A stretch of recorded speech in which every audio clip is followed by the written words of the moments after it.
Hello friends. तो ये lecture में हम लोग देखने वाले हैं डबल फर्टिलाइजेशन इन एंजियोस्पर्म। तो जैसे कि हम लोगों ने सेक्सुअल रिप्रोडक्शन के बारे में देखा था, तो दो स्टेप थे, that is gamete formation and fertilization. और उसके बाद मैंने आपको ये भी बोला था कि पोस्ट फर्टिलाइजेशन डेवलपमेंट्स, तो वो भी हम लोगों को देखना है। ओके, तो पहले हम लोगों ने फ्लावर का स्ट्रक्चर देखा, उसमें androecium, gynoecium, these are essential floral whorls के बारे में देखा। तो एंड्रोशियम बनाते हैं मेल गैमेट, गाइनोशियम बनाते हैं फीमेल गैमेट। अब ये गैमेट्स फ्यूज कैसे होते हैं और उनका डेवलपमेंट कैसे होता है, ये हम लोगों को ये टॉपिक में डिस्कस करना है। Okay, so we will discuss about double fertilization in angiosperms। So angiosperm में डबल फर्टिलाइजेशन होता है, ये हम लोगों को डिस्कस करना है। तो देखो दोस्तों, फर्टिलाइजेशन की सबसे पहली स्टेप होती है पोलिनेशन। क्या होती है? Pollination. Okay, so what is pollination? It is transfer of pollen grain. It is transfer of pollen grains from anther to stigma। तो एंथर किसका पार्ट है? एंड्रोशियम का। स्टिग्मा किसका पार्ट है? गाइनोशियम का। सो एंथर से पोलन ग्रेन निकलेंगे और वो कहा जाएंगे स्टिग्मा पे, that is female gynoecium. Okay, so female reproductive system पे ये पोलन ग्रेन ट्रांसफर होता है और फिर उसके बाद उसका होता है फ्यूजन। ओके, सो पोलिनेशन के लिए दो प्रकार की एजेंसीज है दोस्तों। देखो, प्लांट्स तो एक जगह से दूसरे जगह पे चल के नहीं जा सकते। ओके, सो यहां पे पोलिनेशन के दो एजेंसीज होता है। एक होता है बायोटिक। क्या होता है? बायोटिक। एंड दूसरा है अबायोटिक। दूसरा क्या है? अबायोटिक। ओके, सो बायोटिक मतलब क्या? जहां पे पोलिनेशन लिविंग ऑर्गेनिजम्स कर रहे हैं। कौन कर रहा है? Living organisms. ओके, और यहां पे एनवायरमेंटल फैक्टर्स जैसे एयर है, वाटर है। ओके, तो बायोटिक में क्या क्या आ सकता है दोस्तों? सबसे इंपॉर्टेंट आते हैं इसमें इंसेक्ट्स। कौन करता है पोलिनेशन?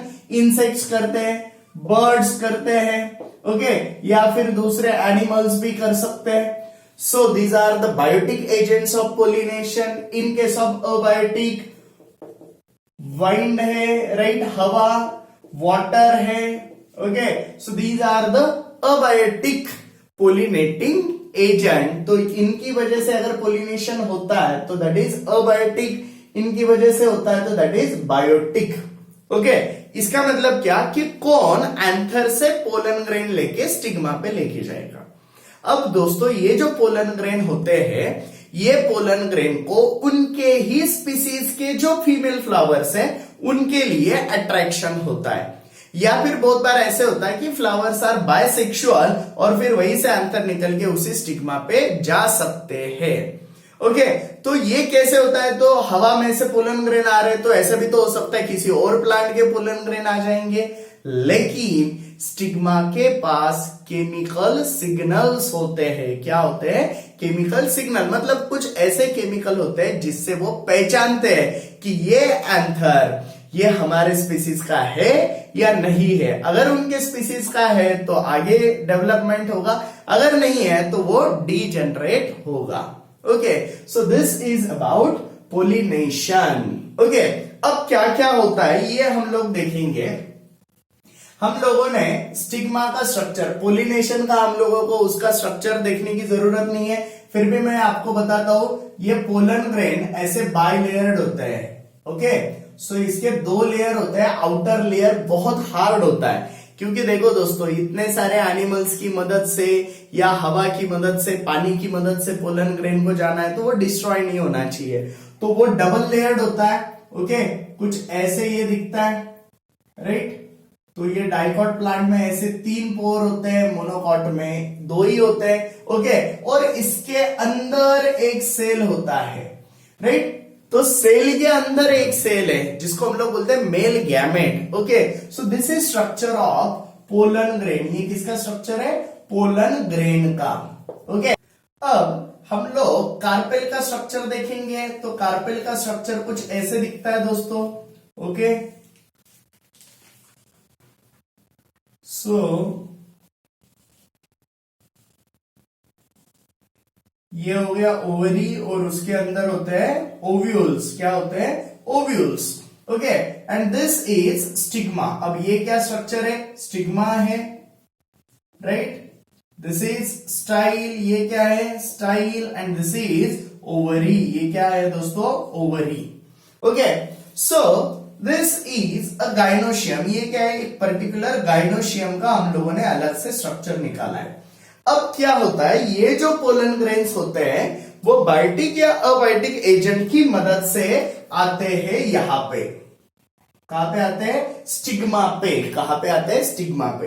अब जैसे ये स्टिग्मा पे आते हैं तो स्टिग्मा पे एक शुगरी मटेरियल होता है। क्या प्रेजेंट होता है? Sugary material. ओके, तो नॉर्मली ये हनी बीज फ्लावर से जो हनी लेते हैं that is nothing but present on this stigma. किस पे होता है दोस्तों? वो स्टिग्मा पे होता है। तो शुगरी मटेरियल प्रेजेंट होता है और ये शुगरी मटेरियल जब पोलन ग्रेन एब्जॉर्ब करता है, तो मैंने जैसे आपको बताया कि पोलन ग्रेन की ये जो वॉल्स है दो, ये बहुत टफ होते हैं। तो जैसे उसने शुगरी मटेरियल अंदर ले लिया तो वॉल्यूम तो बढ़ेगा, अंदर का मटेरियल बढ़ेगा, लेकिन ये तो ग्रो नहीं हो सकता है। अगर फ्लेक्सिबल होगा तो क्या होगा? स्वेल होगा।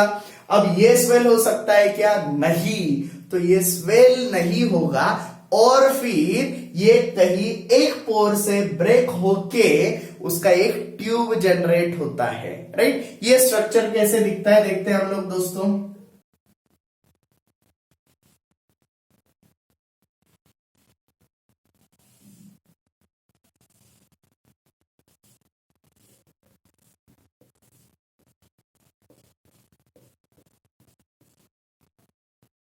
सो देखो, ये पोलन ग्रेन यहां पे आया था, राइट? इसने शुगरी मटेरियल एब्जॉर्ब किया। एब्जॉर्ब करने के बाद उसके वॉल जो है वो बहुत टफ है, तो वो स्वेल नहीं होगा। स्वेल नहीं होगा तो कहीं एक जगह से वो ब्रेक होता है और फिर ये ट्यूब लाइक स्ट्रक्चर ऐसे ग्रो होने लगता है, राइट? और ये कब तक ग्रो होता है? जब तक वो किसी ओव्यूल तक नहीं पहुंचता। और फिर मीनवाइल क्या होता है? इसमें जो एक सेल प्रेजेंट है उसका माइटोसिस होता है। ओके, ये आपको याद रखने की जरूरत नहीं है। आप बोलोगे सर ये तो गैमेट बन रहा है, फिर मियोसिस होना चाहिए। ये जब पहले बना पोलन ग्रेन, ये मियोसिस से ही बना है। अब ये जो अंदर का सेल है, गैमेट बोलते हैं हम लोग उसको, ये अगेन एक बार डिवाइड होता है और इसके दो गैमेट्स बनते हैं। कितने गैमेट बनते हैं दोस्तों? दो गैमेट बनते हैं। तो ऐसे दो गैमेट ये पोलन ट्यूब में आ गए यहां से धीरे धीरे। ओके, तो अब क्या हो गया? पहले हुआ था पोलिनेशन, अब पोलन ट्यूब ग्रो हुआ और कहां तक आया? ओव्यूल तक। कहां तक आया? ओव्यूल तक। अब ओव्यूल के अंदर, मतलब ये जो ओव्यूल है, ये ओव्यूल का स्ट्रक्चर एक्चुअली कुछ ऐसे दिखता है।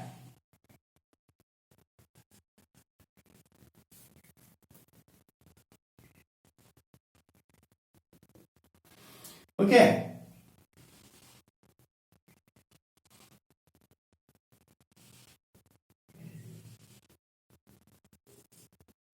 तो ये ओव्यूल का स्ट्रक्चर कुछ ऐसे होता है दोस्तों। ओके, ये जो स्ट्रक्चर है इसको हम लोग बोलते हैं न्यूसेलस। आपको इतना इन डिटेल नहीं है, फिर भी याद रखने की कोशिश करो।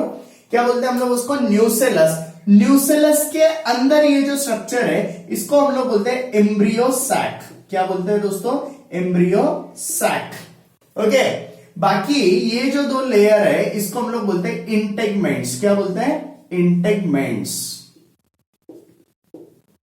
राइट? ये जो एंड है इसको हम लोग बोलते हैं माइक्रोपाइल। क्या बोलते हैं? माइक्रोपाइल। ओके, और ये जो है ये है स्टॉक, जिसने क्या किया है? ये ओवरी में अटैच, ये जो ओव्यूल है ना, ये इसको जो अटैच है ये स्टॉक की मदद से है। तो देखो क्या है? इंटेगमेंट से बाहरी 2 लेयर, उसके अंदर होता है न्यूसेलस, न्यूसेलस के अंदर होता है एम्ब्रियो सैक, एम्ब्रियो और उसको जाने के लिए जगह होता है माइक्रोपाइल। तो नॉर्मली पोलन ट्यूब ये माइक्रोपाइल से इंटर होता है, ये यहां से। ओके, अब इसमें भी इंपॉर्टेंट स्ट्रक्चर कौन सा है, एम्ब्रियो सैक।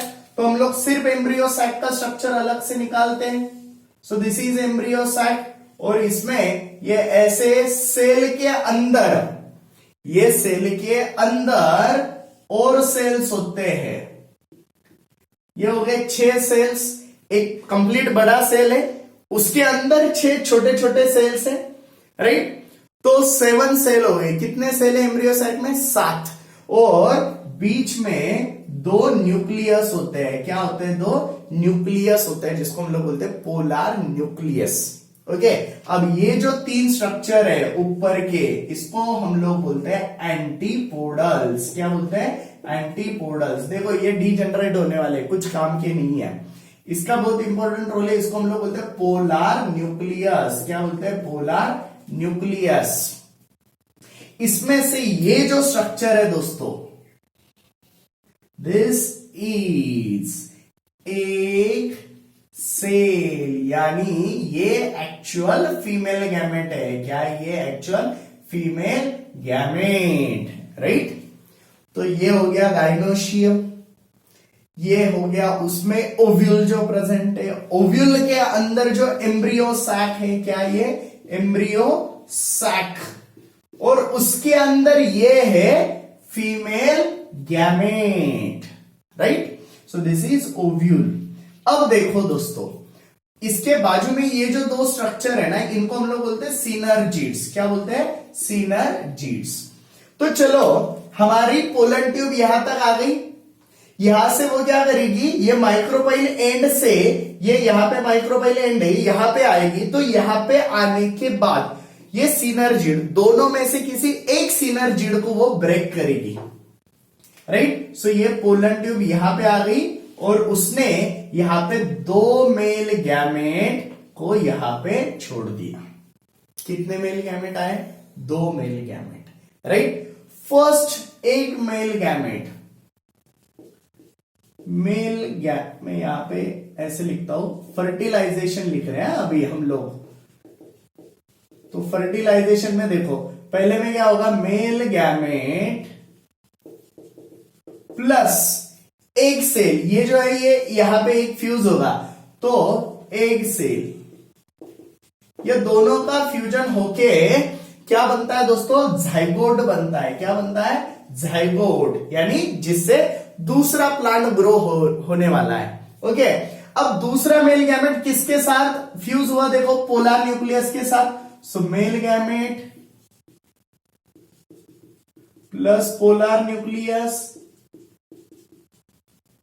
है ना। ये गैमेट हैप्लॉइड था, ये हैप्लॉइड था, जाइगोट कैसे बन गया, डिप्लॉइड। अब देखो यहां पे क्या है, ये 2 न्यूक्लियस निकाले मैंने, 1 और 2, तो ये ऑलरेडी डिप्लॉइड है, प्लस मेल गैमेट एक हैप्लॉइड, तो इससे बनता है एंडोस्पर्म। क्या बनता है, एंडोस्पर्म। पोलर न्यूक्लियस में कितने न्यूक्लियस थे, 2, तो 2 ईयर मेल गैमेट हैप्लॉइड है, तो एंडोस्पर्म कैसे बनेगा, ट्रिप्लॉइड। इस पे आपको क्वेश्चन पूछा जा सकता है दोस्तों। जाइगोट कैसे होता है, डिप्लॉइड, एंडोस्पर्म कैसे होता है, ट्रिप्लॉइड। ये एंजियोस्पर्म का बहुत स्पेशल कैरेक्टरिस्टिक है। तो कितनी बार फर्टिलाइजेशन हुआ, 2 बार, ये 1 और ये 2, इसलिए हम लोग इसको क्या बोलते हैं, double fertilization in angiosperms, right. तो अब ये फर्टिलाइजेशन हो गया। ओके, अब क्या क्या होगा, देखो ये बन गया जाइगोट। तो ये जो ओव्यूल है, ये जो ओव्यूल है, यहां पे जाइगोट बना हुआ है, यहां पे एंडोस्पर्म बना हुआ है, तो ovule will get convert into seed. इसका क्या होगा, सीड। अब इसके ये कितने लेयर थे इंटेगमेंट के, 2, ये और ये 1, तो ये क्या बनेंगे, सीड कोट। क्या बनेंगे, सीड कोट। मतलब सीड का जो कवर होता है ना दोस्तों, ये किसकी वजह से बनता है, ये इंटेगमेंट से, मतलब ओव्यूल की लेयर से। अब ओव्यूल कहां पे प्रेजेंट था, ये क्या है, ओवरी। क्या है, ओवरी। तो ओवरी का क्या बनेगा, ओव्यूल का क्या बना, सीड, ओवरी का बनेगा फ्रूट, क्या बनेगा, फ्रूट, राइट। तो हम लोग ये फ्रूट खाते हैं, जो सीड होते हैं अगर आप उसको तोड़ के अगर देखोगे तो उसका जो स्किन होता है वो बहुत टफ होता है, उसके अंदर एक स्मॉल लेयर होता है ना। तो ये इंटेगमेंट के 2 लेयर हो गए, उसके अंदर आपको व्हाइटी स्ट्रक्चर दिखता है, that is actually endosperm, okay. और उसके अंदर क्या होता है, जाइगोट। जब ये सीड जमीन पे गिरते हैं, है ना, ये सीड जब जमीन पे गिरते हैं तो ये एंडोस्पर्म ये जाइगोट को न्यूट्रिशन देता है ना। शुरू में तो फोटोसिंथेसिस होता है क्या, नहीं होता है। तो सीड को जब पानी मिलेगा, सॉइल मिलेगा, ये एंडोस्पर्म उसको एनर्जी देगा और उससे नया प्लांट जर्मिनेट होगा, उसको हम लोग बोलते हैं सीड जर्मिनेशन। क्या बोलते हैं दोस्तों, सीड जर्मिनेशन। एक बार ये डबल फर्टिलाइजेशन फिर से अच्छे से समझ लो। डबल फर्टिलाइजेशन इन एंजियोस्पर्म, इसका पहला स्टेप क्या होता है, pollination, that is transfer of pollen grain from anther to stigma, okay. तो पोलिनेशन के लिए 2 एजेंसीज है, बायोटिक एंड अबायोटिक। बायोटिक है तो लिविंग ऑर्गेनिज्म जैसे इंसेक्ट, बर्ड, एनिमल। अबायोटिक है तो वाइंड, वाटर, ओके। तो ये पोलन ग्रेन का स्ट्रक्चर है। तो एंथर से पोलन ग्रेन निकल के कहां पे आते हैं, स्टिग्मा पे। यहाँ पे क्या होता है, शुगरी मटेरियल, उसको एब्सॉर्ब करने के बाद इसका साइज तो ग्रो नहीं हो सकता, फिर क्या निकलता है वहां से, पोलन ट्यूब। कहां तक पहुंचता है, ओव्यूल तक। ये ओव्यूल का स्ट्रक्चर मैंने आपको निकाल के दिया है। ओव्यूल के अंदर क्या होता है, एम्ब्रियो सैक। क्या होता है, एम्ब्रियो सैक। एम्ब्रियो सैक में क्या प्रेजेंट होता है, एक सेल एंड पोलर न्यूक्लियस। बाकी ये सिनर्जिड एंटीपोडल ब्रेक होने वाला है, उसको छोड़ दो। क्या प्रेजेंट है, एक सेल एंड पोलर न्यूक्लियस। तो चलो पोलर ट्यूब यहां पे आ गई, यहां से एम्ब्रियो सैक में अंदर आ गई। वहां पे उसने कितने गैमेट दिए, 2 मेल गैमेट आते हैं। कितने मेल गैमेट आते हैं, 2, ओके। तो पहला मेल गैमेट किसको फर्टिलाइज करेगा, एक सेल को, क्या बनाएगा, जाइगोट। दूसरा मेल गैमेट किसको फर्टिलाइज करेगा, पोलर न्यूक्लियस, क्या बनाएगा, एंडोस्पर्म। पोलर न्यूक्लियस कैसा होता है, डिप्लॉइड होता है। कैसा होता है, डिप्लॉइड होता है। तो एंडोस्पर्म कैसा होगा, ट्रिप्लॉइड। ये प्लस एन, गैमेट तो हैप्लॉइड ही है ना। अगेन ये गैमेट प्लस ये गैमेट, डिप्लॉइड, राइट। अब ये ओव्यूल जो होता है, इससे क्या बनेगा, सीड, एंड ओवरी से क्या बनेगा, fruit, okay. So this is about double fertilization in angiosperms, okay दोस्तों। अब हम लोग देखेंगे, सीड तो बन गया, अब सीड जर्मिनेट कैसे होता है ये देखेंगे, okay. So this is about seed germination. Seed germination के बारे में बात करनी है दोस्तों, आपको बहुत ज्यादा इन डिटेल कुछ भी नहीं दिया है, ओके। सो मैंने आपको ऑलरेडी बोला है कि क्या होता है, ओव्यूल जो होता है, ओव्यूल से क्या बनता है दोस्तों, हमारा सीड, एंड ओवरी से क्या बनता है, फ्रूट। क्या बनता है, फ्रूट, ओके। अब सीड के अंदर, और सीड जब बना तो कितने फर्टिलाइजेशन हुए, 2 फर्टिलाइजेशन हुए। तो एक में क्या होता है, जाइगोट बनता है। एक फर्टिलाइजेशन क्या बना था, जाइगोट। दूसरे फर्टिलाइजेशन से क्या बना था, एंडोस्पर्म। क्या बना था दोस्तों, एंडोस्पर्म। तो एंडोस्पर्म क्या करता है, ये जाइगोट को एनर्जी प्रोवाइड करने का काम करता है।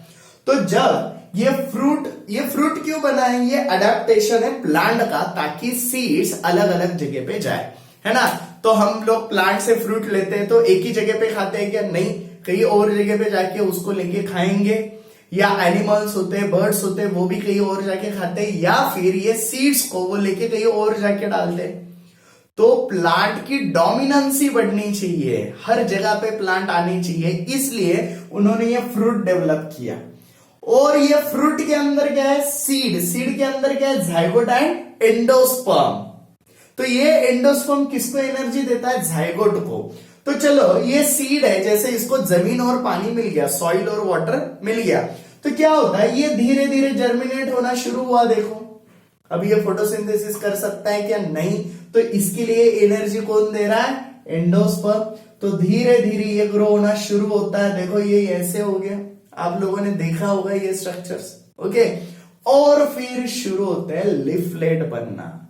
अब फोटोसिंथेसिस होगा, राइट, और फिर ये प्लांट ग्रो करना शुरू करेगा। सो this is about seed germination. क्या ये दोस्तों सीड जर्मिनेशन, उसमें क्या होता है जाइगोट एंड एंडोस्पर्म, तो वो एंडोस्पर्म इसको एनर्जी देगा, तो धीरे धीरे ये ग्रो होगा एंड फाइनली ये एक प्लांटलेट बनेगा और फिर उसका प्लांट बनेगा। Okay, so this is about seed germination. तो आज की इस लेक्चर में दोस्तों हम लोगों ने बहुत इंपॉर्टेंट टॉपिक डिस्कस किया है, double fertilization and seed germination. ये टॉपिक हम लोग जो डिस्कस कर रहे हैं दोस्तों, ये बहुत इंपॉर्टेंट है आपके लिए, क्योंकि 11th-12th में नीट के सिलेबस में भी आपको रिप्रोडक्शन इन प्लांट्स ये टॉपिक है, और यही सारी चीजें आपको और एडवांस्ड और इन डिटेल दी हुई है, लेकिन बेसिक्स यही है।